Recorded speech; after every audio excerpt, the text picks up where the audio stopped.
Hello and welcome to the Keep It Real Health Education series. We're going to be discussing functional fitness for older adults. My name is Dale Collins. I'm an exercise physiologist, strength coach, writer, speaker, and researcher with over 2 decades of combined experience. I have a master's degree in exercise physiology and biochemistry, and I'm currently a doctoral candidate in health and human performance. When we talk about functional fitness, this is a term you may have heard thrown around or in various magazines.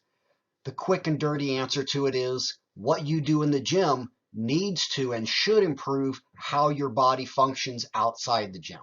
Meaning the things that you do inside the gym should improve your life and your ability to go out and enjoy life once you're walking outside the gym.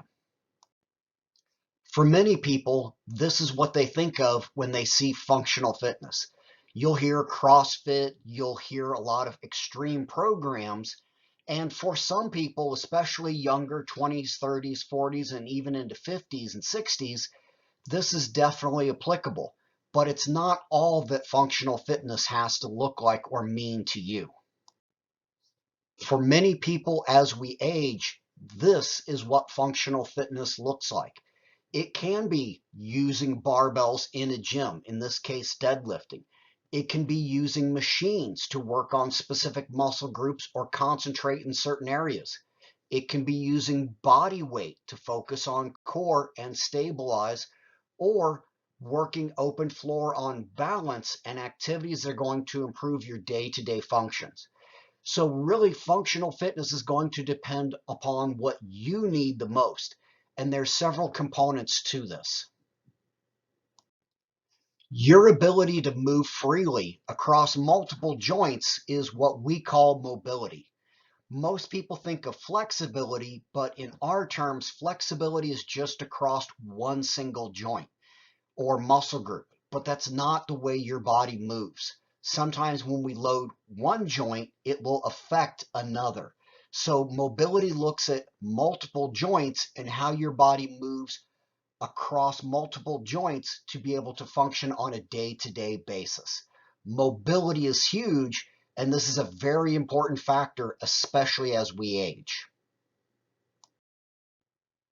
Once you have mobility, now you need stability, meaning you need to be able to stabilize across your joints. If your body's weak, if you don't have good strength, then typically your stability can be lacking. So mobility first, then stability. This is one of the big issues that helps protect your joints from injury. As you age, balance becomes a major issue. So balance is actually a little bit more complex. Balance is one of those issues where if you don't use it, you lose it. And sadly, we try to never be off balance. The problem with that is once you do lose your balance, it's not the time to figure out you're lacking in that area. Also, to improve your balance, we actually have to place you slightly off balance. Now, believe it or not, this also ties into fast and slow twitch muscle fibers. So every muscle in your body has fast and slow twitch muscle fibers, and they're exactly as they sound. Some move quicker than others. You need those fast twitch muscles because once you start to slide or be off balance, those are the muscles needed to quickly regain your balance. But if you don't use them, you actually lose the ability to innervate or recruit those muscles, and then we fall. So working on balance, and believe it or not, working on strength will also improve your balance. Now, in these pictures, I would never put somebody in the middle of the open floor when starting to work on balance. I would actually have somebody in a corner or in a squat rack somewhere where if they become far too off balance and feel like they're going to fall, they have something they can quickly hold on to keep from falling. So balance can be very challenging. It needs to be worked on, but in a controlled fashion. Now, strength is what everything really boils down to. As we age, strength is actually the most important component. The reason for this, we used to really preach cardio, cardio, cardio, and cardiovascular disease is the #1 killer. However, a lack of strength is the reason why people end up in nursing homes. It's not because they have a lack of cardio. If you do not work on maintaining or gaining the strength you need, your body cannot actually do activities of daily living, meaning your groceries, bathing yourself, getting up out of chairs, walking. So strength is huge. And starting at age 30, we lose half a pound of muscle a year unless you're doing something to offset it, like strength training. At age 50, that number goes up to 1.5 pounds of muscle loss a year because of changes in hormone levels. What this means is if you never do any strength training, by the time you hit 80 years old, you will have lost 50% of your muscle mass compared to when you were 18. So strength is a major issue to make sure you can physically function day to day. The other side of it, muscle equals metabolism. The more muscle mass you have, the more calories your body burns off every day. It also means when you lose muscle mass, you lose metabolism. So if you're eating the exact same at 50 as when you are 60, but you've lost 1.5 pounds of muscle a year, you're going to start gaining fat simply because you burn less calories. Your metabolism is slower. So muscle is huge as we age. Like I said, we used to preach cardio, cardio, cardio. Strength is king. Cardio is queen. So that's why you're seeing so much about strength training now at every age. Strength training is the key to functionality later in life. There are a number of standardized fitness tests for older adults. So the first test is sit on a solid, stable chair with your feet about hip width apart and your arms crossed in front of your chest. Not a chair that's too low. I don't want your butt lower than your knees. From here, press through your heels to stand up. Count how many times you can stand up, sit right back down in that chair in 30 seconds. So this is a great indicator of strength in your lower body. How many were you able to get? On average, adults from 60 to 80 should be able to perform between 10 and 19 repetitions of this. The second test looks at arm strength. Once again, seated in a stable chair, feet about hip width apart, we want you holding a dumbbell down at your side, starting with the dominant hand with your palm facing your body. Women should use a 5-pound dumbbell. Men should use an 8-pound dumbbell. Keep your upper arm stationary. In other words, don't move it. Curl the weight by bending at the elbow, bringing the weight up towards your shoulder, rotating your palm so it faces towards your body and towards your shoulder. Slowly reverse that, bringing it back down to the starting position. Count how many times you can curl the weight up towards your shoulder, lower it back down in 30 seconds. Average adult, age 60 to 80, should be able to perform this test between 11 and 22 times in 30 seconds. This next test looks at your mobility. So it's going to be a bit of a stretch, literally, sitting in a sturdy chair, feet hip width apart, extend one leg straight out in front of you, toes pointed to the ceiling, heel on the ground. Your other foot should just remain flat on the floor. Place one hand on top of the other, keeping your back straight. You're bending forward at the hips, reaching as towards your toes as comfortably as you can. Make sure you don't bounce and do not go to the point of pain. Mild discomfort, mild stretch in the back of the leg, back of the knee. Hold it for 2 seconds. Perform this test twice on both sides. Record how far you can go on each leg, looking at the best one. So ideally, you should be able to reach within 4 inches of your toes, upwards of 5 inches past the toes, no matter which leg is forward. If you cannot reach that far, it shows a significant lack of mobility in your hips and in your lower back. This next test looks at your shoulder mobility. So standing tall, reach one hand over your shoulder and down the middle of the back as far as you can with your palm placed against the back. Reach the other hand up from the bottom, from your waist, up to the middle of the back as far as you can, the back of your hand against the back. Now, without causing any pain, bring those hands as close together as you can. You're going to need somebody to measure the distance between the two hands. You should be able to get both hands within 9 inches of each other. Most of the time, women can get their hands closer. If you cannot get your hands within 9 inches of each other, this shows a lack of mobility in your shoulder joint, in the shoulder itself. This next test, the stand and go test. So instead of just standing up and sitting down, we're literally going a little bit further to look at not only strength, but power and movement. So once again, get a solid, stable chair, feet hip width apart, this time with your hands resting on your knees.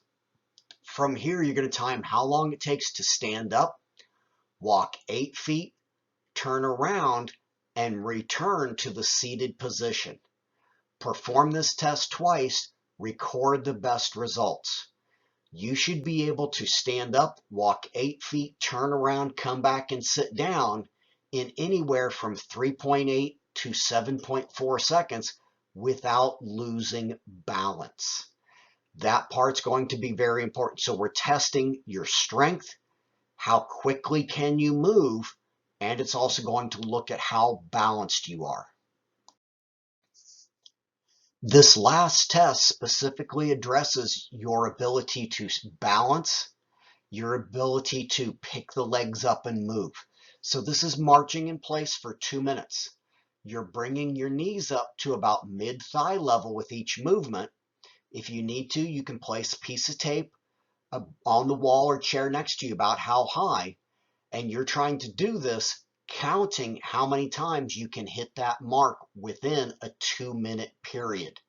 So ideally, you're doing this without holding on to anything. You may need to have something close by in case you do lose your balance to make sure you do not fall, but the goal is to do this without assistance. You should be able to perform anywhere from 68 to 115 marches per leg in that 2-minute count.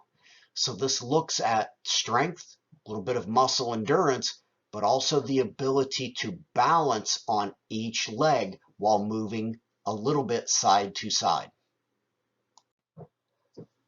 While strength is king, cardio is still a very important part of your exercise program. Ideally about 3 to 5 days a week. When we say cardio, anything that raises your heart rate is considered cardio. So that can be walking, that can be running, that can be biking, elliptical, jumping up and down, whatever raises your heart rate and ideally keeps it sustained for about 20 plus minutes, that is cardio. For most people, we talk about 70 to 85% of your maximum heart rate. This is an ideal target. You may need to start lower. The most important thing is going to be consistently doing something that raises your heart rate and keeps it elevated. If you can't do 20 minutes, start with 5 or 10. Go out for a walk, 5 or 10 minutes, just a brisk walk, slightly elevating the heart rate. The first goal would be get up to 20 minutes consistently, 3 to 5 days a week. Then try to work a little bit harder after that each time. The goal is to push or challenge your body just a little bit. That's when we're going to see changes. That's where we're going to see improvements, is forcing your body to do a little bit more than what you're used to doing on a day-to-day basis. For strength training, ideally 2 to 3 days a week for every major muscle group. So this may look different if you're breaking the body up into upper body one day, lower body another. That means you're going to be training 6 days a week. in order to get each group in 3 times a week. Now, the intensity, it really depends, but the most important thing is your form or technique. This becomes huge as we age because form and technique determines your risk of injury. So one thing we state is form first. You do not add weight to dysfunction, meaning if you cannot perform the exercise correctly, you do not add weight. We see this a lot, especially in younger people. They'll tend to throw on more weights, but their form starts to go away or deteriorate. That's when an injury happens.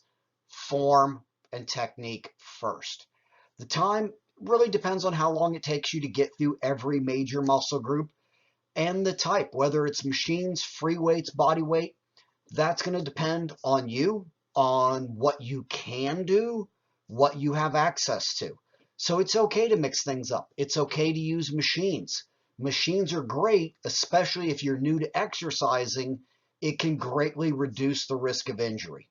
So there is no wrong answer on type. It depends on what you have access to. It depends on your strengths, your weaknesses. It depends on your ability to perform the exercise with correct form or technique. So it's okay to mix and match in this respect. Just get 2 to 3 days per week of strength training exercise in. So what should your workouts look like? One of the most important things is a warm-up. As we get older, that warm-up becomes more and more important. I see a lot of younger athletes, they really don't warm up, they just jump right into things. And this increases the risk of injury. So warming up 5 to 10 minutes, starting out nice and easy, moving a bit more and a bit more. The goal is just to warm up the muscles, tendons, and ligaments to reduce the risk of injury. Now, I put core training right after the warm-up. This is simply for the respect that most people, if they put it at the end, will fail to work on their core. And when I say core, I don't just mean your abs. Your lower back is part of your core, and that's where you're most likely to be injured. So doing exercises that are going to strengthen your lower back, that's part of core training. Then we get into strength, endurance, and cardio. Now, which one should go first? That really depends on your needs and goals. If you're not strong, then I would do strength first. The rule we state is whatever area you need to improve upon the most goes first, because that's what you're going to put the most effort towards. That's what you're going to focus on. If you're good in cardio, leave it for later. You'll already be a bit fatigued, but that's okay. If cardio is where you lack, you have good strength, fine, put cardio first. Then at the end, foam rolling and stretching. This is working on that mobility piece. So foam roll and stretch afterwards. We used to really have people stretch out before. That stopped 20 years ago. So the most important thing is that you stretch after the workout. Can you still stretch before? Yes, but only after your warm-up. We never stretch the muscles or tendons cold. That's when you're going to probably hurt them. So you can stretch after the warm-up, but then you also need to stretch again at the end of your exercise. No matter what you're doing, whether it's strength training, cardio, you're contracting or shortening the muscles, you need to gently spend a couple minutes to stretch them back out. If you're not great at stretching, foam rolling can really help save your body. It can help get to some of those areas you might not be able to access just simply stretching. So buying a good foam roller, using it, that becomes very important. If you can stretch, I recommend both. So this is my recommendation: warm up, core, strength, cardio, and endurance, and then foam roll and stretch. If you can do this multiple times per week, you're going to see a significant improvement in your functionality, your strength, and your health and fitness level.